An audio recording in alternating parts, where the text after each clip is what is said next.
John Kasich. Blog Talk USA. Are you tired of waiting for change? 1012, and it gives me 1,250 feet. Texas. Announced the arrival of their flight from Los Angeles and Chicago.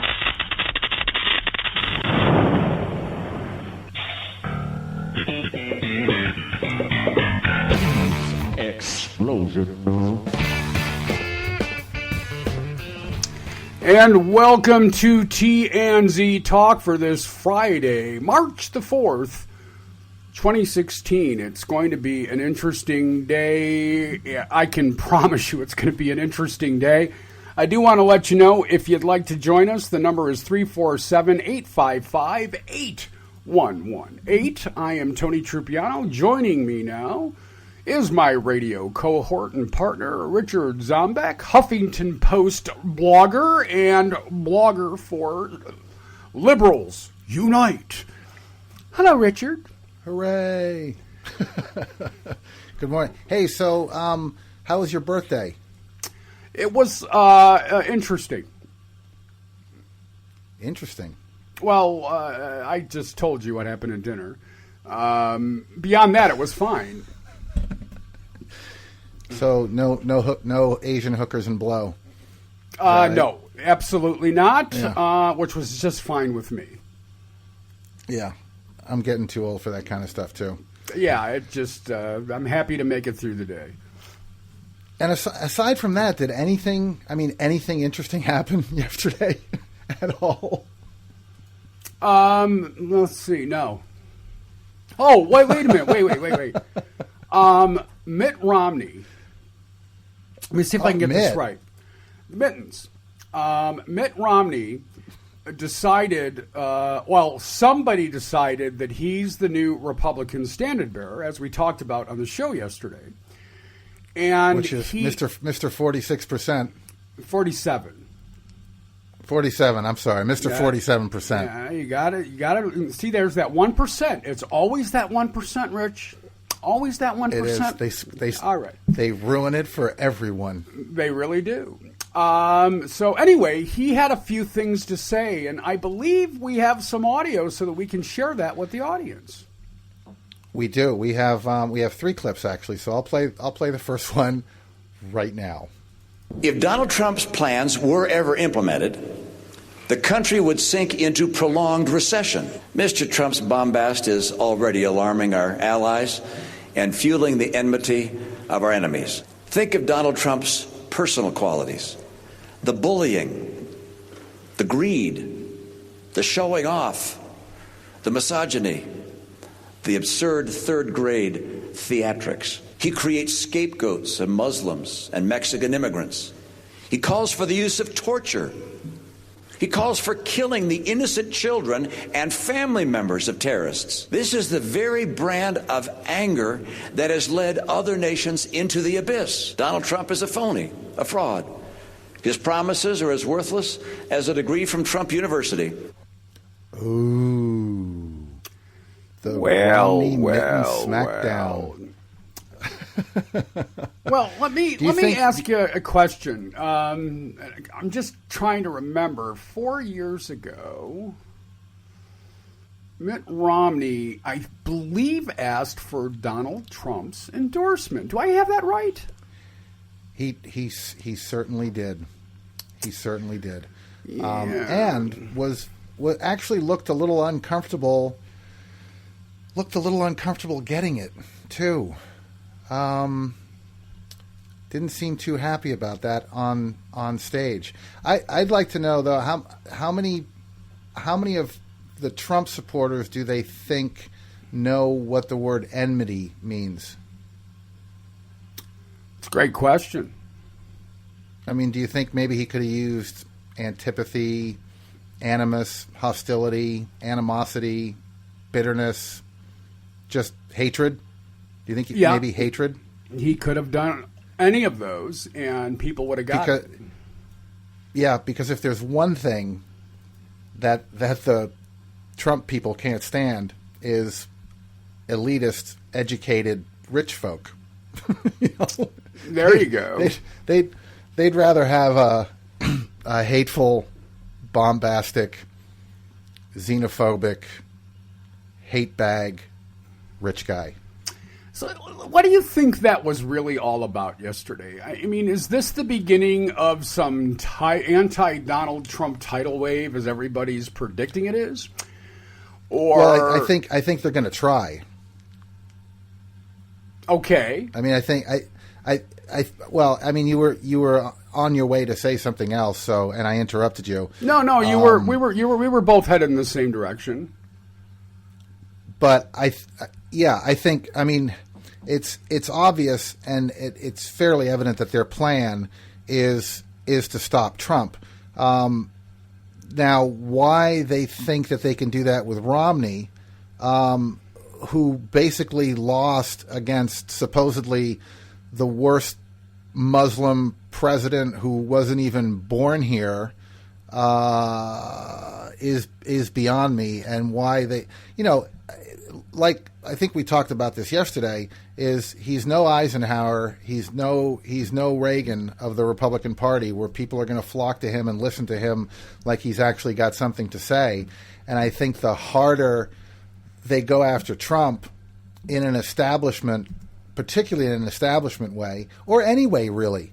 I mean, anyway, they could find child pornography on his computer, and I don't think his fans would care. I don't think any of the people that want to vote for him would care about anything they found. They don't care about Trump University. They don't care that he was ripping people off, and that's what they're all going after him with is fraud. And so here's the thing. You have Ted Cruz. This was interesting because Ted Cruz is accusing a presidential candidate of fraud, openly accusing him of fraud, and also alluding to the New York Times recording of an interview they had with him where Donald Trump supposedly said something.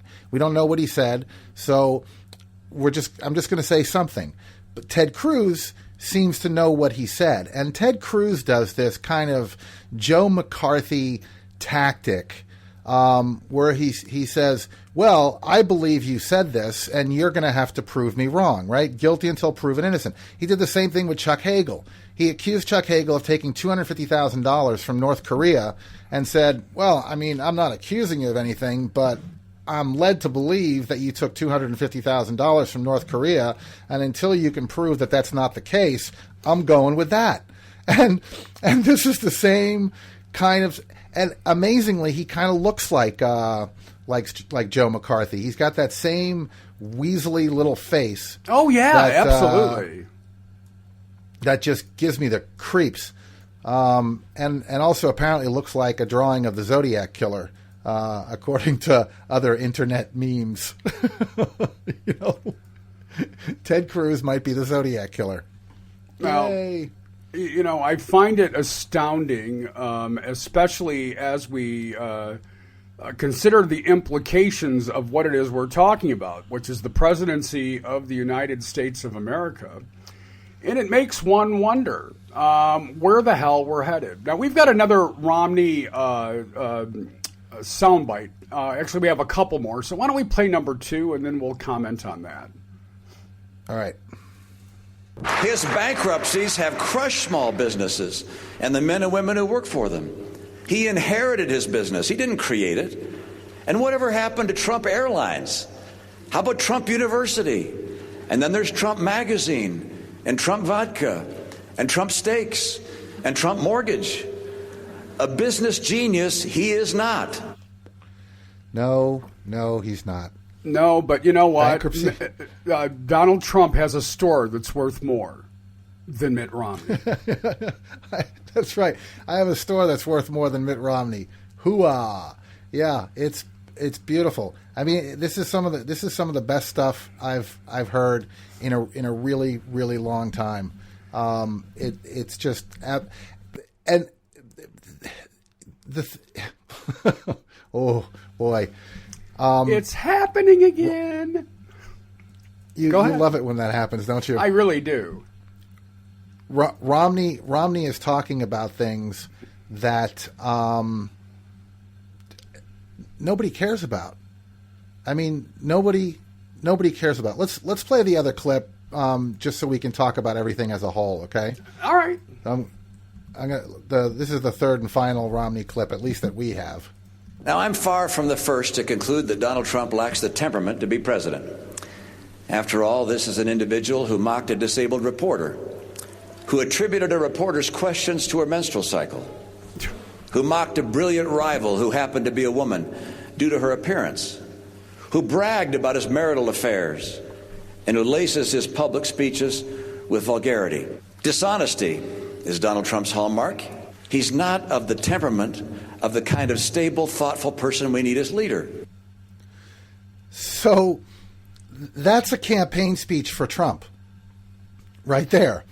I mean, this is stuff that should have hurt him, that didn't hurt him. So why are you bringing it up again? I mean, he made fun of a disabled reporter. People went nuts. They cheered him. He made fun of Rosie O'Donnell. He made fun of Megyn Kelly. Megyn Kelly got death threats, was called a whore. Her Facebook page blew up. Even yesterday with her questioning of Trump, she got attacked. I mean, viciously attacked for supposedly bringing up Donald Trump's past and his lack of business savvy and the fact that he's being sued. Granted, it's in civil court, but I mean, they don't care. His followers just don't care, and they're going to care even less because Romney says they should. Absolutely. Now, Donald Trump, of course, right after, well, not right after, but soon after Mittens did his little song and dog and pony show, which, again, was absolutely hilarious. Well, Donald Trump, of course, had to respond. We knew he would, right? Interestingly, and we're going to play some of that sound, but interestingly, he really didn't. I mean, he certainly made his point. There's no question about that. But then he turned it into a campaign rally. So let's listen to some of Trump's response. I heard that Mitt Romney made a fairly long speech. Mitt is a failed candidate. He failed. He failed horribly. That was a race that absolutely should have been won. And I don't know what happened to him. I backed Mitt Romney. I backed him. You can see how loyal he is. He was begging for my endorsement. I could have said, Mitt, drop to your knees. He would have dropped to his knees. He was begging. Wow. So, yeah. So that's where the presidential campaign has gone. I mean, what's he going to? Here's the thing, right? Is what is he going to come up with when he's up against Hillary Clinton? What's that going to be like? Well, you know what? I think that we should do this now. I really believe we should do this now because it gives us a great jumping off point for the debate. Let's play the soundbite from the Christian radio show host responding to what Donald Trump had to say. Oh, yeah, that's a good one. This was from I think CNN, right? Yeah. Yeah. Here we go. Two other guests that have been waiting patiently with me here on set at the Casino Beach Bar. It is Florida's Santa Rosa County GOP Chairman, Sam Mullins, and host of Pensacola News Radio 1620, Andrew McKay. You were both listening to this, so Andrew, let me start with you. Your reaction to Donald Trump's defense and pushback on Mitt Romney's rebuke. Well, I thought it was most fascinating because we live in an area that styles itself as being very Christian. Lots of churches, evangelical voters, Baptists, Catholics. This whole area is dominated by religion. And I think they have to all ask themselves the question, do they want a candidate who gets up there and says that a former presidential candidate for their party got down on his knees and offered to blow him? That was the style of the candidate that you want to elect as your nominee. That's what a lot of people are struggling with. The guys who love him, and the people who hate him, they have a lot of questions. Sam, this is really hard, I think, for the GOP party in general, because... You think? Wow. You think this is really hard for the GOP party? I mean, really? Wow. That's your takeaway, huh? This is really hard. Well, you know, and as we're going to as we're going to talk about during the debate, and we'll wait till we get to that. You know, sexual innuendo everywhere. First of all, Mitt Romney mentions the menstrual cycle. There was just a blowjob reference, and we'll get to the other stuff a little bit later. Z, now come on. I'm 55 years old. You're what, 53? 52? How old are you? 52. All right. You and I have been doing politics a long time. We've got Ron listening right now. We've got Rihanna listening right now. Together, we've got about 350 years of political experience. Never in my life, even in a local city council race, have I heard this kind of dialogue. Ever. Yeah, well, I mean, early on, well before we were born, they used to hit each other with canes and challenge each other to duels. But, yeah. I mean, this kind of, I mean, they're back well before we were born. I mean, hopefully, your mother's a whore. Your wife sleeps with barnyard animals. I mean, they had some pretty contentious debates and arguments. But I think as public discourse became more public, I think things changed, and the decorum that was acceptable, particularly throughout the last century. This is. I watch this, and I'm caught between kind of two mindsets, Tony. I'm looking at this, and I'm in complete disbelief that looking at it from someone in another country, or from someone in another country, watching our democracy, which is supposed to be an example to everyone, kind of turn into this. And on the other hand, I'm looking at this, and I had this conversation with Pamela, my wife, yesterday. I mean, she's horrified, absolutely horrified and frightened. Now, you kind of have to explain the math to people like that and say, look, the reason that the Republicans don't want him is because a lot of Republicans will vote for a Democrat if Donald Trump becomes president. And if Donald Trump is the candidate, they have no chance.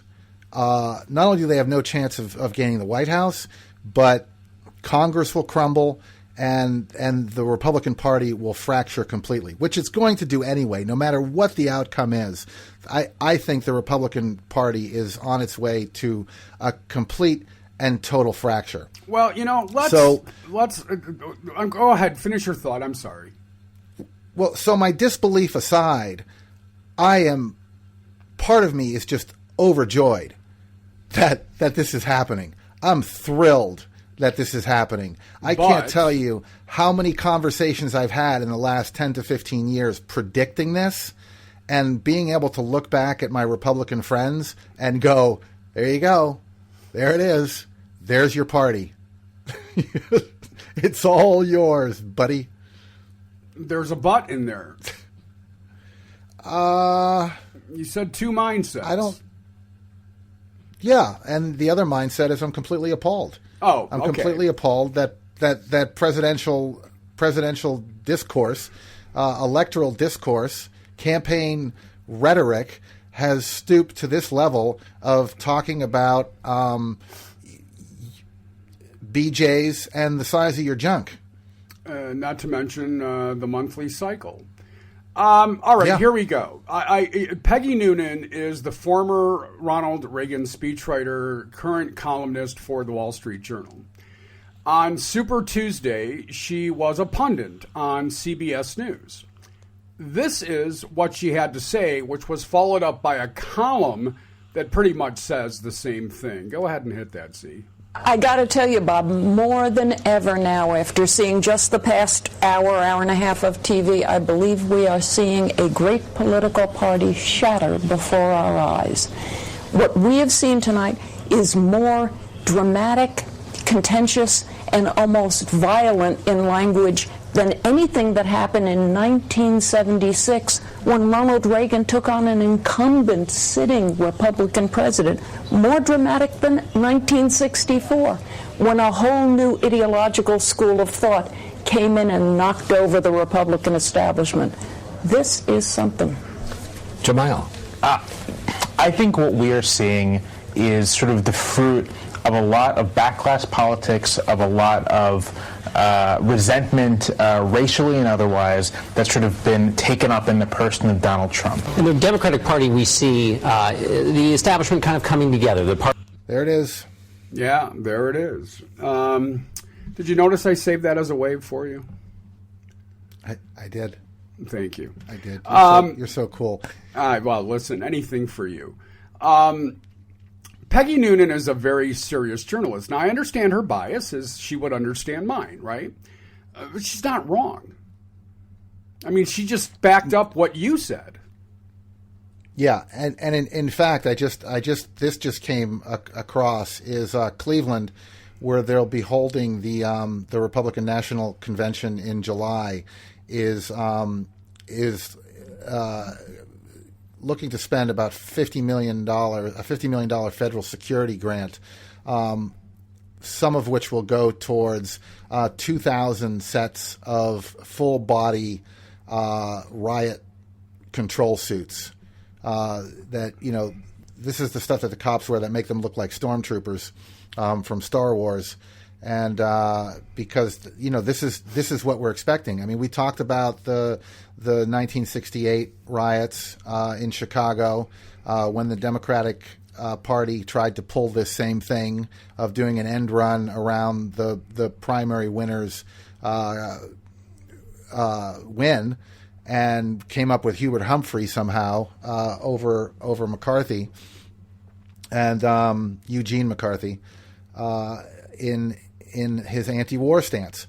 So, I mean, what do they say, right? Those who don't study history are doomed to repeat it. Yeah. Well, let me give you a little peek into a window of a political convention. I've been to a handful of them.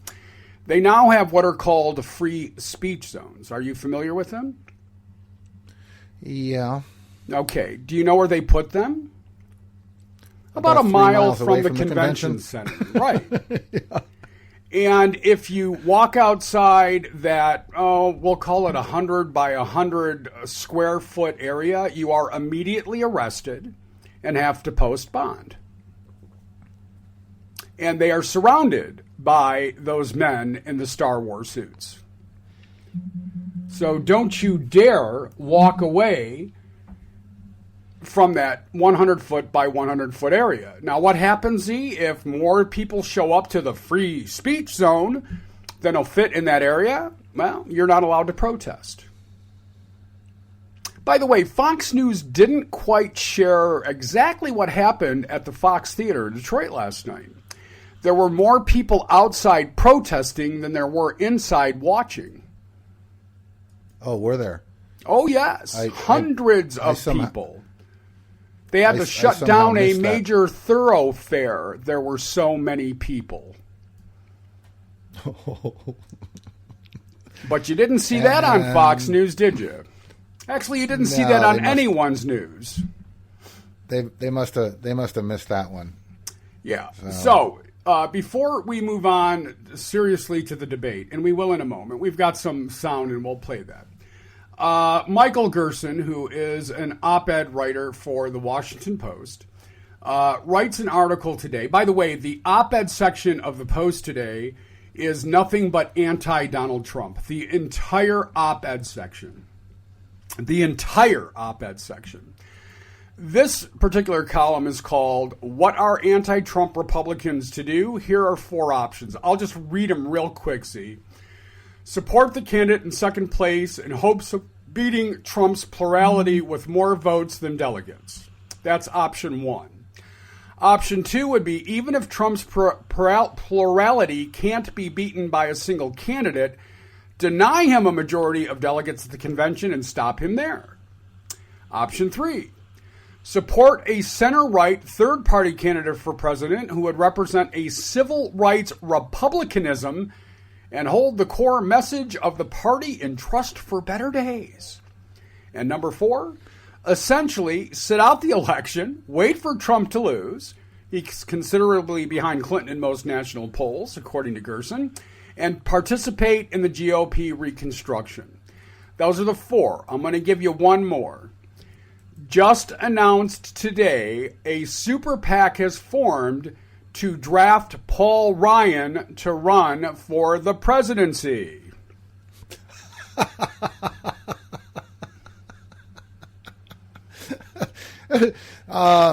Because he was Romney, the loser's pick for VP? Yeah, I don't know why. I wouldn't necessarily be in that circle of influence, nor would you, but these are the options that are being considered. Is there anything in there that sounds like democracy? Anything at all that sounds like democracy in your opinion?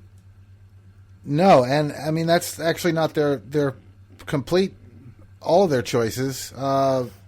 Well, I didn't get into all of the details because it's all there. The stuff we talked about yesterday is all there. Jamel Bowie, who's the chief political correspondent at Slate, has an article up today that says that if GOP leaders really want to stop Trump, they need to be willing to lose the election. Basically, let Hillary win.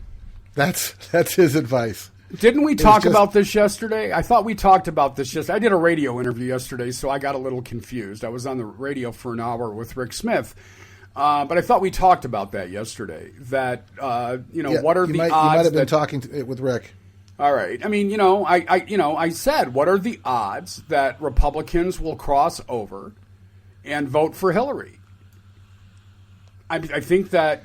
No, you told me Christy Whitman said that she would do that. Didn't you tell me that? Christy Whitman, yeah, the former governor of New Jersey, Republican. So we did have that conversation. Okay. Yeah, briefly. But yeah, I mean, what other choice do they have? I mean, seriously, if they, I think actually, it's probably at this point their safest option. Now, here's the problem, right? Is we get another status quo. It's just going to work the way it always has. We're going to make little changes that aren't going to do anything for anyone. And actually, if the way the Democrats tend to vote and come out to vote, we might actually be better off relying on the Republicans to elect Hillary Clinton than. No, you're laughing, but there's, you know what? There's nothing funny about that. There's really nothing funny about that. If you didn't catch it, it was an uncomfortable, painful, almost crying laugh. Yeah, well, I'm with you there. I was rocking back and forth in my chair. Oh, in a fetal position. All right, so there was a debate last night. Well, of course. Well, I don't know if you want to call it a debate. There was a meeting of 4 presidential candidates last night, and in our promo for the show you really today, think meetings? Well, there was a meeting. A good word too. Well, I mean, they did meet. I mean, technically it was a meeting. They didn't just share a space. They were all there for the same reason. But I asked in our promo this morning for the show if John Kasich was there. Let me give you some quick statistics. They were 15 minutes in before he was asked a question, and there were 3 periods where he went more than 10 minutes without saying a word. Well, that's but when he did, from what all the pundits are saying is, he actually was the adult in the room. They actually threw him some bait, and he said, "I'm not going to take it. I'm not going to take the bait," and went on to talk about other things like policy. There was no policy in this debate at all. I mean, just the interchange between Trump and Rubio. In fact, I have some sound. Let's play that Trump and Rubio extravaganza. All right. He has spent a career of convincing Americans that he's something that he's not in exchange for their money. Now he's trying to do the same in exchange for their country. This is a fact. He talks about these great businesses that he's built. He inherited over $100 million. Wrong. This little guy has lied so much about my record. There we go. The person. He has lied so much about my record. I started off with $1 million. I built a company that's worth more than $10 billion. You see what happens again when you challenge him on a policy issue? You asked him about the economy, and the first thing he does is launch an attack about some little guy thing, because he doesn't have answers. Yeah. Well, the audience seemed to be with Rubio on that. Well, but then they booed him later on. I mean, well, of course, seriously booed him later on. And it's like, I mean, the thing is they're with Rubio like they are watching a WWF match where, you know, the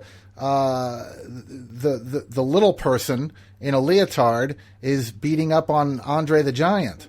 You're yesterday. It's WWE. Oh, sweet Jesus, sorry. Richard Zombek. Well, and you know who used to own WWE, don't you? I do. Donald Trump.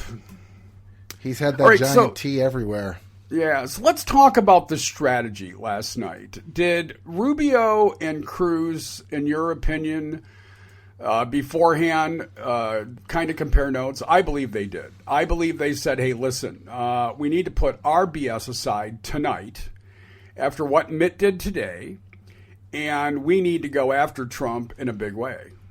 I believe that they did do that. There's a remote possibility that could have happened. Why do you call it remote? Why do you call it remote? Well, because I don't think either of them see eye to eye, and you know, they want each other to drop out. I can see it. I can see it as a possibility. I don't think that it was as much of a coordinated effort as it could have been. I think both of their plans, I mean, it might have been, listen, I'm going to go after Trump. I'm going to lay off you. Are you okay with that? Yeah, that's fine. And I think that was the extent of, you know, I have no way of knowing, but I'm speculating that was probably the extent of the conversation, because two huge egos going after a gigantic ego just spells trouble anyway. And like both I said, of these guys just think for that they one actually night have a shot. Right. I think that just for one night they said, let's put our stuff aside. Let's go after him. Now, here's the flaw in that. And you and I talked this morning. I thought Trump performed beautifully last night. He wasn't as presidential as he said he was going to be, and he also didn't have a choice. Well, performed beautifully how? I mean, he handled the heat better than anyone else on that stage could have. In fact, go back to the 17 candidates, and he handled that heat better than any of the 17 ever could have. He was in character, Z. He didn't get out of character. Stop and think about how hard that is. Yeah, in fact, I tweeted last night. I was tweeting during the debate, and I put what did I write? That Trump is about 5 minutes away from crying or telling Cruz to go F himself. Well, and you know, there was probably some truth to that, but at the end of the day, when it was all over, I believe Donald Trump was the winner. You know, let's just go back to the conversation again that we had yesterday. The more they attack him, the more the people that love him love him. So what do you think happened after last night? He was in Macomb County, Michigan this morning, about 20 minutes from where I'm sitting right now, Z. And no, I didn't go. And he had 2,500 people lined up at 5 o'clock in the morning to see him. So yeah. This guy, people are loving him. They're absolutely loving him. Now, I got to go here. This is what they want, right? This is... Go ahead. Go ahead. No, go on. I'll wait because I want to play some audio, but I want to hear what you have to say first. Oh, I was looking at a report that one of the key organizers of his campaign was arrested in an armed raid for conspiring against the United States. Well, isn't that a shocker? Yeah. Are you serious? Yeah, I'm totally serious. Of course you're serious. They broke down his door yesterday. This is Jerry DeLumis, Trump's co-chair for Veterans of Trump coalition in New Hampshire, and also one of the organizers of his campaign group. All right, so this is the same Veterans for Trump, where the veterans won't take their money. Yeah, and this is the same guy whose wife, Sue DeLumis, was the overly zealous Trump supporter in that TV interview where she said, he says what's in my head. Oh, he talks what's I watch TV and my president is lying to me, and Donald Trump says what's in my head. I can't even say what I want to say right now. I really can't say it as much as I want. I just can't do it. I'll say it after the show to you. Okay, so we mentioned the menstrual cycle. We mentioned, the sexual references. And it actually came up during the debate last night. So Donald Trump, had to, he had to give his 2 cents, if you will. I didn't say 2 inches. I said 2 cents. Please play that for us. He had to go there. Donald Trump has basically mocked everybody with personal attacks. He's done so to people that are sitting on the stage today. He's done so about people that are disabled. He's done it about every other candidate in this race. So if there's anyone who's ever deserved to be attacked that way, it's been Donald Trump for the way he's treated people in the last campaign. But let's be honest, too, about all this. The media has given these personal attacks that Donald Trump has made an incredible amount of coverage. Let's start talking again about the issues that matter to this country. I'm ready to do that starting right here, right now, tonight. I also happen to call him a lightweight, okay, and I have said that, so I would like to take that back. He's really not that much of a lightweight. And as far as, and I have to say this, he hit my hands. Nobody has ever hit my hands. I've never heard of this one. Look at those hands. Are they small hands? And he referred to my hands. If they're small, something else must be small. I guarantee you there's no problem. I guarantee it. All right. Wow. Yeah. Yep. A presidential debate. Yeah, talking about penis size. This is... Can you imagine Hillary and Bernie going at it like that?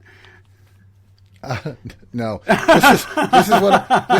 This is what a friend of mine wrote on Facebook this morning. What we learned from last night's debate: Rubio thinks the amendments are listed in order of priority. Trump's penis is so big, math doesn't matter. And for a brief moment, a maggot tried to crawl out of Cruz's mouth. Well, let me tell you that last part, because there's a picture going around of something on Ted Cruz's lower lip that he licked and ate. Okay. So, wow. Okay, stop. That's enough. That's all I need to hear. You're going to have to bleep this out later, but Bette Midler tweeted last night, so this is what it's come down to. Whose dick is bigger than whose? Yeah. Yeah. So I've got to bleep at 11:08, and I would have had to bleep at 11:07 because what that girl actually said was Trump's is so big, math doesn't matter. But I replaced the word because, I'm doing all the work here. So somebody just sent me an email that's listening, said, "Hey Tony, are you guys aware the Summer Olympics are this year?" Yeah, exactly. Well, so here's this is a piece from Raw Story that I came across earlier this morning. Is that actually this is Science? Science explains Trump. Monkeys with smaller sexual weaponry compensate with louder howls. So not only has the campaign gone to talk about junk size, but this is what the press has decided to write about. We're all writing about Donald Trump's junk. This, I mean, that was happening on Twitter too. Why don't they just whip them out and compare them? Why doesn't Megyn Kelly get out a measuring tape? Blah blah blah. Well, these are people that want to be the president of the United States, Tony. I mean, this is what go we've come back to my comment at the beginning of the show. Speaking of Megyn Kelly, I thought she performed admirably last night, and we've got a little audio from her. So let's play that now as well.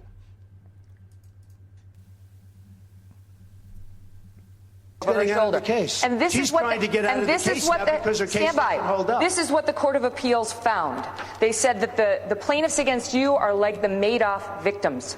Oh, This is what the Court of Appeals said. Give me a proof. They found that victims of con artists often sing the praises of their victimizers until they realize they have been fleeced. You know what? Let's see what happens in court. This is a civil case. Very easy to have settled. Could settle it now. Very easy to have settled. This is a civil. Let's see what happens at the end of a couple of years when this case is over. Okay? It's been going for 5 years. Yeah, it's been going for a long time. Go ahead, Senator. I spoke to one We'll win the case yesterday. I spoke to one of the victims yesterday. I spoke to one of the victims yesterday. Well, they're always victims, number one. Number two, if you, again, we'll go back to the Donald Trump's response to Romney yesterday. In that news conference, whatever it was, he actually said, he talked about it being a civil case. He talked about he could have settled it but didn't. And did you hear why he didn't settle it? Because this is classic. This is classic Trump. He doesn't settle lawsuits because once you do, then people are going to sue you like crazy. And you know what? There's some truth to that. There is some truth to that. I mean, you gotta fight this stuff, particularly if you have, billions at stake. I don't want to see Donald Trump as president. I don't even think he should be running. But I do take issue with the way Fox News did that and Megyn Kelly's basically attack on him for this. Well, and she didn't do it to anybody else. No, and I have a problem with that because they're not bringing up video of Rubio selling his house to a lobbyist for 2 to 3 times its worth. They're not bringing up his defaulted credit cards. They're not bringing up any of spending the Florida Cruz's Republican Party's money on their credit cards. Right, and a lot of Ted Cruz's nefarious activities as well. What he did in Iowa, some of the robocalls he's put out, some of the people that were working on his campaign. They're not bringing that up. This is and the reason I have a problem with this, I think more so than it being unfair, which it is, but the more obvious these attacks are, and I don't know why they don't know this, but the more obvious these attacks are, the stronger he gets. I mean, it's like he sucks up the energy from the attack. He's like an Aikido expert. He uses your strength against you and your momentum against you. And the Trump supporters will see this as an attack by the establishment to take Donald Trump down, and they're not going to stand for it. They're going to keep coming back even stronger because of it. Well, on top of that, it's not working. I mean, which is basically what you just said. Again, I'll go back to what I've said a couple times already today, and I don't mean to be repeating myself. But, Z, as a radio show host, this is great fodder. You and I were talking this morning. We could go out and get enough audio to do 3 hours for a week on just last night. It'd be that easy. But for democracy's sake, there's a part of me that inside that's dying.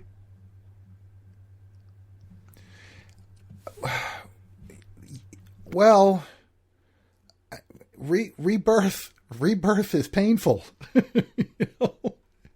And I mean, here's here's the best part. This was the best part of the debate. Was they spent the better part of 2 hours calling Trump a fraud, and they spent the last 2 weeks calling him a fraud, alluding to that he wets his pants, suggesting that he has a small penis, that he has no business running. Romney does, his stand-up comedy routine about Donald Trump not being a viable candidate. They're all on the attack. Fox News is on the attack. Everyone's on the attack. And then when asked a simple question, would you support the Republican nominee even if it was Donald Trump, they all go, oh, absolutely. Yeah, absolutely. Of course. What the hell is that? Well, I loved Donald Trump's response to that. When he was asked that question, he went, "Really? Well, it's going to be me, even if it's not me." Well, Kasich said that too. I firmly believe that it's going to be me. Poor little Kasich. That's going to take an unbelievable miracle for that to happen. Yeah, let's talk about Kasich for a minute. There was an article on a local political blog this morning by somebody I have a hell of a lot of respect for. He's an award-winning journalist by the name of Chad Slowesky. And he wrote a story this morning titled "The Kasich Campaign is Imploding."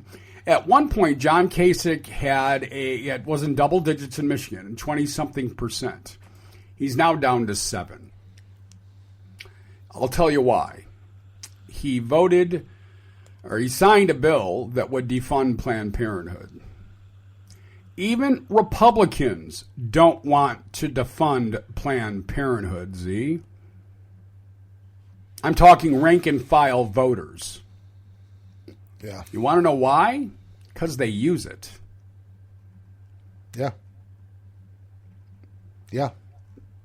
There's an eye-opener. Well, and Trump is talking about that, right? And they seem to think that they can attack him on that. He's not against Planned Parenthood. He's not against Planned Parenthood. You might want to check with your voters because, like you just said, they use it. That was one of the things that was interesting last night when Trump got into the "I've changed my mind," and he had a great line. If I'm wrong, do I have to live with being wrong the rest of my life? That's a great line, Z.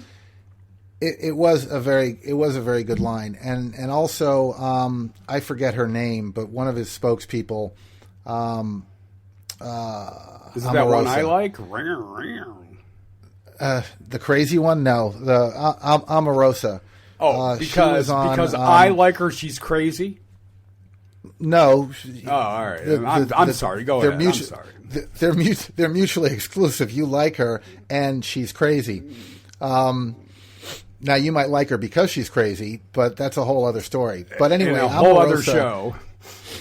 Omarosa was on and talking to Chris Matthews, and that's pretty much exactly what she said. Right? Is Chris Matthews played a clip where they're coming after him for being a flip-flopper.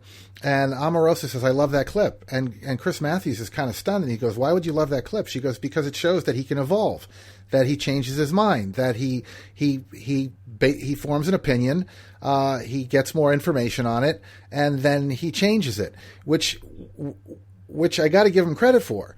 And coming right out and saying it like he did was also not a bad way to put it either, because it makes perfect sense. And it's never made sense to me when I watched other people just completely. I mean, this is what it looks like. It's like, well, you said this today, but this is what you said 2 years ago. And they roll a clip of like it could be a half hour or an hour long, where right in the middle, that particular person is saying the complete opposite of what they said. And they'll be on national TV and go, that wasn't me. You took it completely out of context, and I never said that. And they deny what they ever said. Where the truth is, look, that's what I thought 2 years ago. I was obviously wrong. I made a mistake. I'm human. Sorry. Let's move on. Any more questions?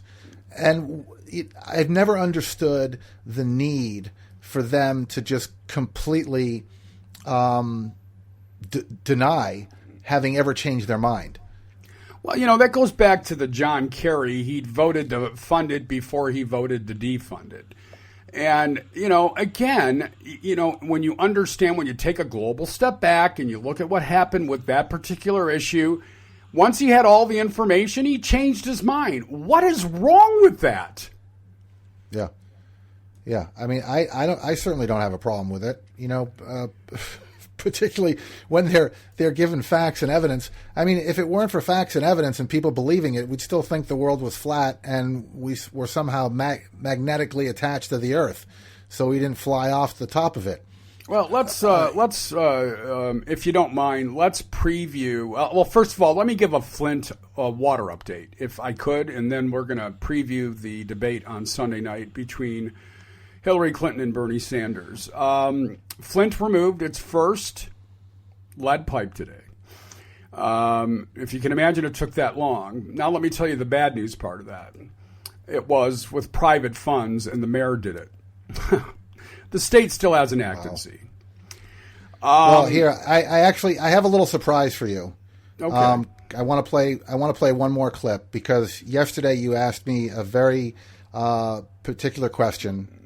You asked whether or not Flint and the crisis in Flint was even going to be brought up during the debate, and True. I emphatically said no, it will not, and I was wrong. And I want to play you this clip, and then I would like you to comment on it. It's only about a minute and a half long. Senator Rubio, Bernie Sanders and Hillary Clinton have both been to Flint. They are both running ads in this state, focusing on that, focusing on supporting Flint and fixing the problems, showing images of people in Flint, thankful that they're there. Without getting into the political blame game here, where are the national Republicans' plans on infrastructure and solving problems like this? If you talk to people in this state, they are really concerned about Flint on both sides of the aisle. So why haven't GOP candidates done more or talked more about this? Well, I know I've talked about it, and others in our campaign have talked about it, and other candidates have talked about it as well. What happened in Flint was a terrible thing. It was a systemic breakdown at every level of government, at both the federal and partially at both the state and partially at the federal level as well. And by the way, the politicizing of it, I think, is unfair, because I don't think that someone woke up one morning and said, let's figure out how to poison the water system to hurt someone. But accountability is important. I will say I give the governor credit. He took responsibility for what happened. And he's talked about people being held accountable and the need to change this, Governor Snyder. But here's the point. This should not be a partisan issue. The way the Democrats have tried to turn this into a partisan issue, that somehow Republicans woke up in the morning and decided, oh, it's a good idea to poison some kids with lead. It's absurd. It's outrageous. It isn't true. All of us are outraged by what happened, and we should work together to solve it. And there is a proper role for the government to play at the federal level in helping local communities to respond to a catastrophe of this kind, not just to deal with the people that have been impacted by it, but to ensure that something like this never happens again. Thank you, Senator. All right. Well, he wasn't properly briefed, because that was his first response to Flint weeks ago. So let me give him a proper briefing. Not only did the governor know months before he admitted he knew, not only do we now have thousands of emails that show a direct path to a deliberate decision to allow the people of Flint to be poisoned. And we have that evidence now. These are facts. This is not my opinion, Richard Zombeck. Let me take it a little bit further. As we sit here right now, there was an agreement made that they would take the city of Flint off of the Detroit water system, which is one of the best water systems in the world, and they would be banned from ever rejoining it because of a bogus emergency manager law here in the state of Michigan that removes democracy from the communities, most of them of color, that have been forced to live with one, or many of them for that sake. You and I haven't even talked about what's happening in the Detroit public schools, which is $500 million in debt because of state management and emergency managers. I could go on for days on this topic, or either topic.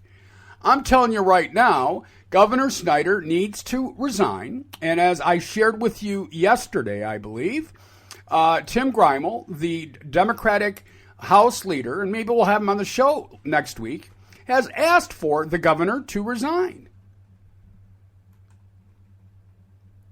Now, if that makes it partisan, so be it. But we've got reason to ask for that resignation. Yeah, and I don't think, listening to Rubio, I mean, you're right. He obviously wasn't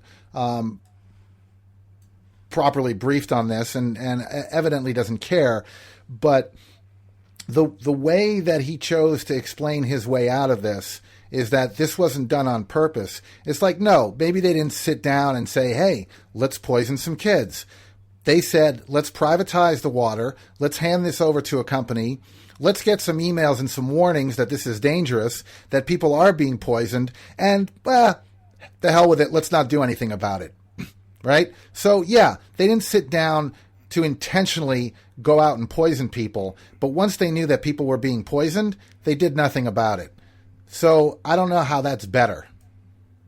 Well, it's not, obviously.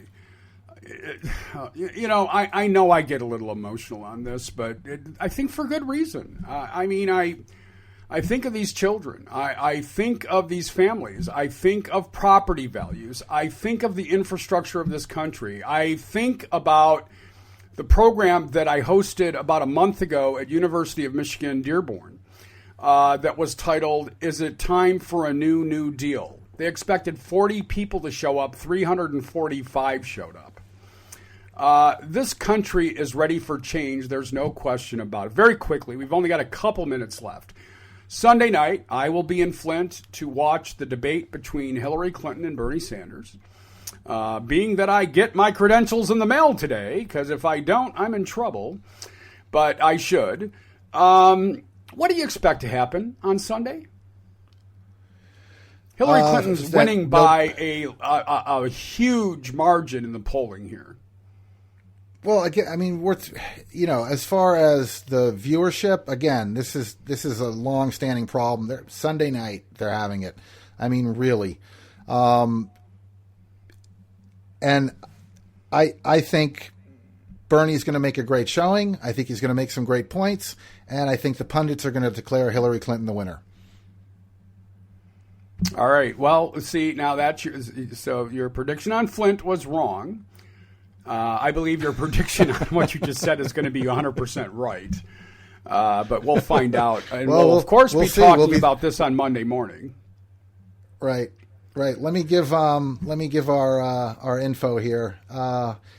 You can find all of the information on TNZ Talk at tandztalk.com, Twitter, Facebook, Tumblr, everything you need to know, ways to support us, either financially through Patreon or rating us on iTunes. We've got everything you need to know about us and are afraid to ask right there. You can contact us if you'd like to be a guest on our show. If you have some suggestions for some things, please feel free. And you can find all of our archives there, links to it, to iTunes, to Stitcher, to everything you need to know about TNZ Talk. We'll even take email bombs. Throw it at us. We're ready for that. For those of you that need a disturbing image to get you through the weekend, I posted a picture at TNZ Talk on Facebook of Ted Cruz doing yoga. And I would really encourage you to go check it out. With that said, Z, thank you for another great program. It's always a pleasure to be with you, my friend, my cohort, my co-host, my buddy. And we'll talk to you on Monday. Right on. All right, everybody. First of all, let me thank Blog Talk USA, Rihanna and Ron, and everybody in our family there. We appreciate what you do for us. And as always, I ask and we ask that you be well.